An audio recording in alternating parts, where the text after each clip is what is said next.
Guam's bid to host the 2019 Pacific Games has been submitted to the Pacific Games Council. Guam is one of 3 countries who have expressed interest and is in running with Samoa to get the job done. The last time Guam hosted the games was back in 1999.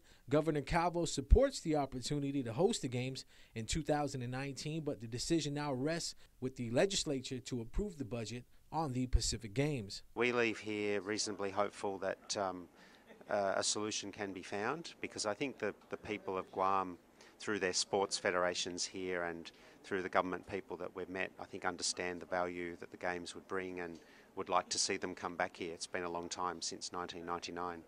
President Vide Lakan, along with CEO Andrew Minogue, completed the 2-day visit to the island to check out all proposed competition venues and the Leo Palace Resort as a possible site for the Athletes Village. Lakan and Minogue will present the report to the Pacific Games Council Executive Board and make a decision by the end of the week. Very much impressed with what we've seen. All the facilities that is being proposed for the 2019 games, should Guam be successful, are excellent.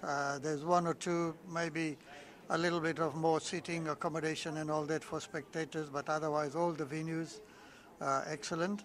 We're quite impressed with Leo Palace as a possible games village. Has a number of sporting facilities as well.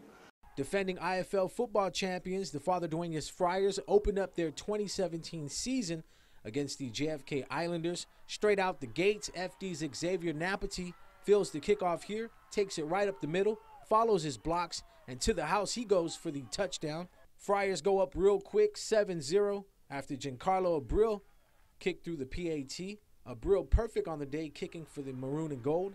JFK stalled on their first couple of possessions, going 3 and out. FD's defense breaking through the line to get stops. Kian Artero went in for a pair of touchdowns that gave the Friars a 21-0 lead. Xavier Napati scored the game's last touchdown off of Daniel Phillips' pass for the 28-0 win. In other games, the Guam High Panthers 8-7 winners over the Teasan High Titans. The Simon Sanchez Sharks shut out the Southern High Dolphins 8-0. The GW and Ukudu game was called off due to uniform issues. The refs decided that it would be a hazard to play the game because both teams wore dark uniforms. The JFK Islanders and Simon Sanchez Sharks met up in Gigo for their IIAAG girls volleyball match. Islanders player Eddie-Ann Sablon tied the game at 7 in the first set with a big kill. The Sharks went up 10-9 a few plays later and never looked back, cruising to a 20-13 lead. The home team closed out the set 25-17. JFK looked more composed as the game went on, diving for balls and communicating with one another. The second set was tied on 4 separate occasions. Up 20-13, the home team called a timeout to try and slow down the momentum by JFK. The Lady Islanders went on to take the set 25-15. JFK jumped out to a 4-0 lead in the third set and led by as much as 10 before the Sharks made a huge rally. Sanchez tied the game at 18, but that was short-lived when JFK responded with 6 straight points.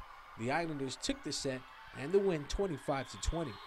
NFL preseason football, 49ers in Minnesota facing the Vikings. Brian Hoyer, 12 of 17, 176 yards and 2 touchdowns. Long touchdown pass to Marquise Goodwin to get the game started.